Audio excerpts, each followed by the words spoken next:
Who is the final boss for Tekken 8's arcade mode? This is a question I asked myself after seeing a certain comment on one of my community posts, because I never thought about it before, but like, who's it gonna be? And I figure the best way to find that out is a process of elimination. So real quick, we'll go over every Tekken game and who was the boss in each one. So starting off here with the first Tekken in 1995. The final boss was, of course, Heihachi. Literally, the whole story premise was Kazuya going to beat the crud out of his dad, so, you know, it is what it is. And this pattern would repeat to later games. Next up, we got Tekken 2, which totally turned the tables and made Kazuya the final boss. Well, technically, devil, but, you know. And I think that's what made that game so interesting, is that who you thought was the antagonist became the protagonist in the sequel. Next up, we got Tekken 3, the game that really changed the series going forward. And the final boss for that was Ogre. And then once you beat him in the first round, he turned into True Ogre. And I don't know about you guys, but I was always terrified to fight him. Dude has like a lion head with dragon wings and a snake arm. Like, what? Now, honestly, I don't think I should count the tag games, but I'm going to just because. Why not? So for the first Tekken tag tournament, it was Ogre and True Ogre on a team.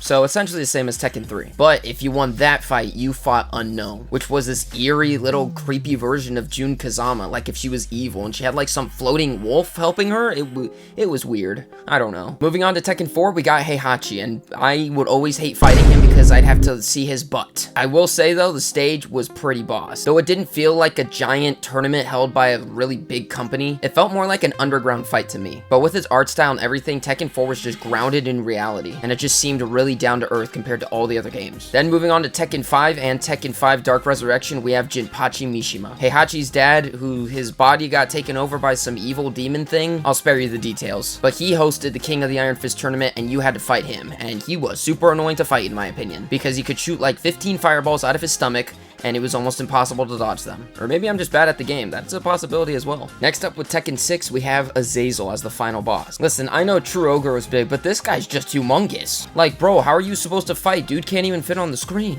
In fighting games, when you have to go against an opponent that's this big, it's never a fun time. But nonetheless, this shiny crystal dragon was the final fight for arcade in that game, and he does have potential for coming back, I think.